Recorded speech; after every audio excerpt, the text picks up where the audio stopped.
Today's video is sponsored by Raycon. Co-founded by Ray J, Raycon is disrupting the electronics industry by making great sound for everyone. Their wireless earbuds start at half the price of other premium audio brands, and sound just as amazing as any other top products on the market. From Snoop Dogg to Melissa Etheridge, Raycon have become the obsession of countless celebrities, and it's easy to see why, what with their 6 hours of playtime and seamless Bluetooth pairing. Raycon's wireless earbuds come in a fun range of colours and patterns, with a variety of fit options to choose from. I don't know about you guys, but I personally find scary stories very relaxing to listen to, especially right before bed. With my pair of Raycons, the stories have never sounded clearer, and with their extra bass and noise-isolating fit, I can instantly get immersed in whatever story I'm listening to.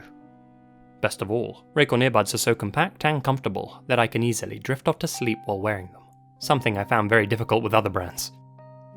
So, if you want to help support the channel and get a pair of awesome earbuds in the process, head over to buyraycon.com/masquerade to get 15% off your Raycon purchase. With Raycon's 45-day free return policy, you've really got nothing to lose. So again, that's buyraycon.com/masquerade, or simply click the link in the description box below and be a part of the next wave of premium wireless audio. When you think of Canada, what sort of things spring to mind? Polite locals? A high quality of life? Maple syrup? Sure, all of those things. But what you don't immediately think of are the nation's grisly true crime cases. And, just like every country, it has its fair share. Today we'll be examining one that most people outside of Canada have either forgotten about or never heard of in the first place. Until recently, I certainly hadn't. I know I usually cover mysterious cases in these kind of uploads, but fair warning, today's case is far less cryptic and far more brutal.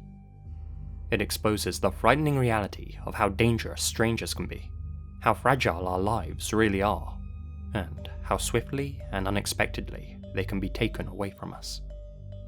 So, join me as we dive in and find out what this case was all about. July 30th, 2008 was an ordinary sort of day for Tim McLean, a 22-year-old carnival worker and reportedly all-round nice guy. He'd recently finished a gig at a fair in Edmonton, and at noon, hopped on a Greyhound bus bound for his home city of Winnipeg. At 6:55 PM, the bus made a stop at Erickson, Manitoba. It was at that point a tall, well-built man randomly decided to board the Greyhound.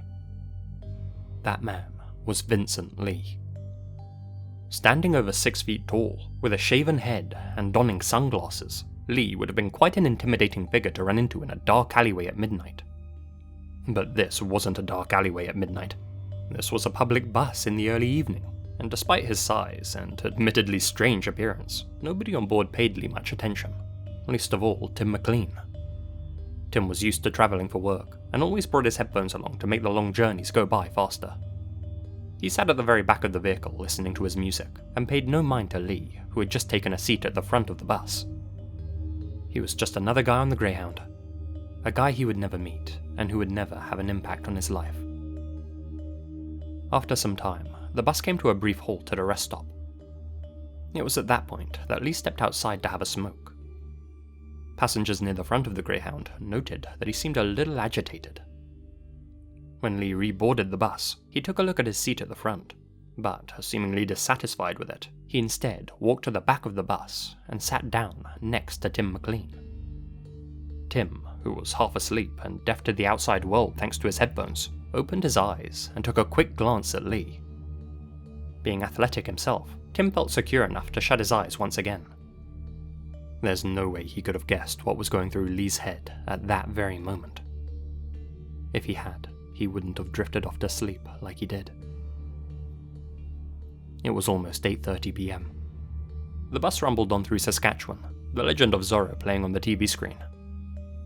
Tim was now fast asleep at the back, his head resting against the window, Lee sitting right beside him. Only 5 minutes after falling asleep, Tim was awoken by a sharp pain in his neck.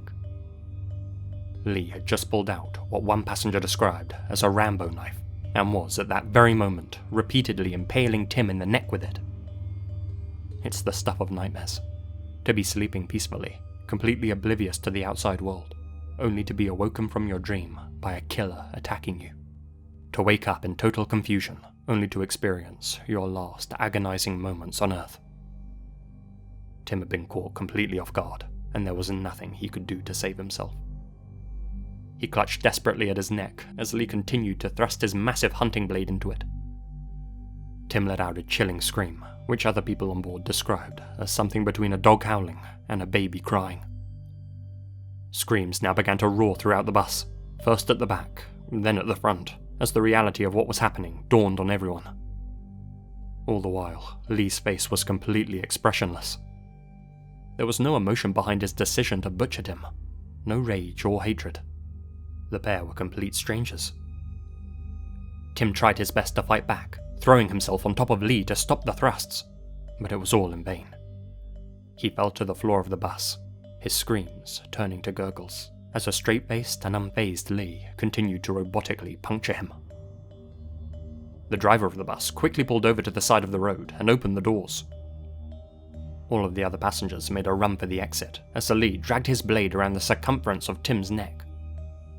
An old woman was knocked to the floor as everyone scrambled for their lives.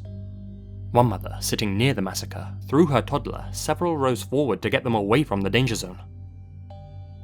A passenger sitting one row in front of Lee and Tim, 26-year-old Garnet Caton, had served 5 years in the Canadian Special Forces. He paused, deciding whether to flee or help the mortally wounded Tim. Garnet turned to another passenger next to him and said, "Give me a hand, let's get this guy." But the other man ran off. Unwilling to take on Lee by himself, and realizing that Tim was already gone, Garnet got off the bus, but along with the driver and a passing trucker, decided that he wasn't going to let Lee get away with what he had just done. "When we all got up, we saw that the guy was cutting the guy's head off," said Garnet in an interview immediately after the incident. "He was cutting off the guy's head there. Then he saw us. He came back to the front of the bus, told the driver to shut the door. He pressed the button and the door shut, but it didn't shut in time, and the guy was able to get his knife out and take a swipe at us. So we backed off the door, and I ran around the backside of the bus. The driver took off, and then we both returned to the front to see what had happened, and he hadn't got off the bus. The door was still open. We shut the bus door, and that time shut it. It was at that point he came, and started walking to the front of the bus, and he had the head in his hand, and he just looked at us like this, and dropped it on the ground, totally calm. The three of us had weapons from the trucker's truck there, and we just stayed outside while he tried to get out the door, telling him, stay put, stay there, don't try and come out." He tried to get the bus working, but the bus driver disabled the bus somehow in the back. I'm not sure how he did it. The driver had actually activated the emergency immobilizer system. Lee was now stuck on the bus, unable to drive it away. Garnet and the 2 other men stood guard outside the Greyhound, all 3 armed with hammers and crowbars. They waited there for the authorities to arrive. All the while, Lee taunted them with Tim's now decapitated head, and, according to eyewitnesses, began eating parts of his corpse. It wasn't clear which parts until later. At 9 p.m, Royal Canadian Mounted Police officers arrived at the scene. A standoff ensued, with a still very dangerous Lee refusing to surrender. He was heard saying, "I have to stay on this bus forever." During this time, the officers stood guard as Lee continued to mutilate Tim's remains, cutting off and eating parts of him right in front of their eyes. This standoff lasted until 1:30 a.m, at which point Lee broke a bus window and tried to escape. He was immediately apprehended. They searched him, and inside his pockets found Tim's ear, nose, and tongue. Both of Tim's eyes and parts of his heart were missing, and weren't found anywhere at the scene. They had been eaten by his killer. In the Garnet Caton interview, which I've left a link to in the description, Garnet explained the entire ordeal with serene clarity, relaying the actions he took and his thoughts and feelings during the massacre. Despite his calmness, the young witness clearly has that deer-in-the-headlights look on his face throughout the entire report. The poor guy was obviously still in a state of shock, while the reporter asked him questions like, "Have you ever seen something like this before?" Surprisingly, no, Phil. Before tonight, I had never seen a guy decapitated by a total stranger, then have his eyeballs eaten. Nowadays, we'd recognise that Garnett was clearly suffering from trauma. It's hard to say whether the reporter back then realised that or not, but making the chap recount and relive his horrible experience was, at the very least, in extremely bad taste. It's hard not to suffer from trauma after seeing what he saw on that bus. Like I said, the first responding RCMP officers on the scene could do nothing but watch for several hours while Lee cut up and ate parts of Tim in front of them. One of them, Corporal Ken Barker, took his own life 6 years later. The trauma he suffered as a result of seeing such carnage was one of the leading factors in his decision. 2 other witnesses aboard the Greyhound that night were Stephen and Isabel Allison. The couple were sitting opposite Lee and Tim when the slaughter began. "Seeing that is not something you get over very quickly," said Stephen. "It's made me a shell of my former self. I'm trying to get back to normal, but it's hard." Stephen, who was a grade A university student before that night, quickly found it difficult to go to class, plagued by images of Lee thrusting the blade into Tim. Isabel dropped out of school entirely and started taking medication to ease her stress. They both expressed how their trust in strangers had been shattered and how their lives had been altered forever. Mr. Lee's unprovoked killing of Tim McLean evidently had multiple victims. Many of those who were on board and those who arrived to help never recovered and continue to deal with the mental scars he inflicted on them to this very day. The fact that Lee committed the slaying was never in any doubt. What John Scurfield, the judge presiding over the case, had to decide was whether Lee should be sent to a prison or a psych ward. As such, he had Lee examined. When asked why he singled out Tim McLean in particular, Lee gave a strange answer. He claimed there was a voice inside his head which told him, "The alien sitting next to you must die." Lee had long since believed that there were aliens living amongst us, and that it was his duty to take them out. It was an order from a higher power, and if he didn't carry out that order, he himself would be killed. Despite recognizing that he had committed the action, he apparently had no memory of eating parts of Tim. It also came to light that Lee had recently lost his job after a disagreement with his employer, and that for 24 hours before boarding the bus that fateful evening, he'd been sitting upright and completely motionless on a bench, his eyes wide open, holding a sign that said, "Laptop for sale, $600. He sold the laptop for $60 only a few hours before boarding the Greyhound. In the end, Lee was diagnosed with untreated schizophrenia and was sent to a high-security psychiatric institution. He apparently responded well to treatment, and over the course of 9 years, Vincent Lee was given more and more freedom. He accepted the awful things that he had done that evening in 2008, and from then on resolved to live a moral life. In 2016, he changed his name to Will Baker and moved into his own apartment outside the ward. In 2017, he was completely discharged. He now lives amongst the general populace with no restrictions, a completely free man with a completely new identity. They did take away his bus pass though. So, is that justice? Some would say yes, since Lee wasn't in control of his thoughts at the time of the incident, and is now stable and fully medicated. Others would say absolutely not. He took a stranger's life, ate parts of him, and is either still dangerous or deserves to be punished. You'll have to decide for yourself which line of thinking to agree with. No doubt the comment section on this video is going to be interesting. But anyway, that's the case. A disturbing tale all around. I know it was a lot less mysterious and a lot more brutal than what I usually cover, but since so few people seem to have heard of this incident, I thought it was worth dissecting. Tim McLean was just a random guy who got on the wrong bus at the wrong time. He could have been anyone, and that's what's so terrifying. 5 months after his slaying, Tim's girlfriend gave birth to a son he never got to meet. One final tidbit of information to leave you with. Soon after the incident, PETA, the People for the Ethical Treatment of Animals, attempted to run an ad in the Portage Daily Graphic comparing the killing of Tim to the consumption of animals.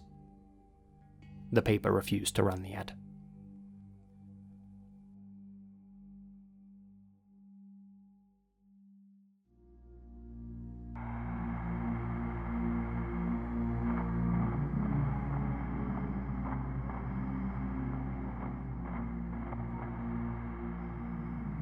Hey guys, Lazy here, and thank you very much for listening. A huge thank you to Robin Mickelson for making the thumbnail for this video. He's an amazing artist, a great help to me, and yeah, links down in the description to all his stuff. Also, a huge thank you to all of my supporters here on YouTube and over on Patreon, especially my biggest supporters. Lydia Glassley, Tony Hardy, Yoshi6500, Patrik Hrušecký, Dappa, Boise McSnatchy, Matthew J. Bauer, Amanda Hanson, Phantom Knight, Hamish Kay, Alex Greensall, Azrael Warakai, Charlie Lackey, Connor Louthan, Crawford K McDonald, Expanddong, Foxlicity, Gina Valera, Grey White Rabbit, Infamous-senpapi, Leonardo Martinez, Lord 210, LucasManiac, Mira Lancaster, Monica Mendoza, Ailing Nahu, Native Beauty, Nadine, Peter Logjarech, Philip Westra, Procupidine Natter, Ronnie Franklin, Sarah Ramirez, Silas Geist, Sloane Crawford, Taylor and Monica Gruenk, The Only Dorita, Ms. Crypto, and Mrs. Yvonne Rankin. Thank you guys so much for your continued support, it really helps the channel out. That wraps things up for this one, guys. Hit that bell icon to get notifications about my uploads, smash that like button or I'll smash you, and you'll be hearing from me again very, very soon. Until then, you all stay spooky. And remember, the best things happen in the dark.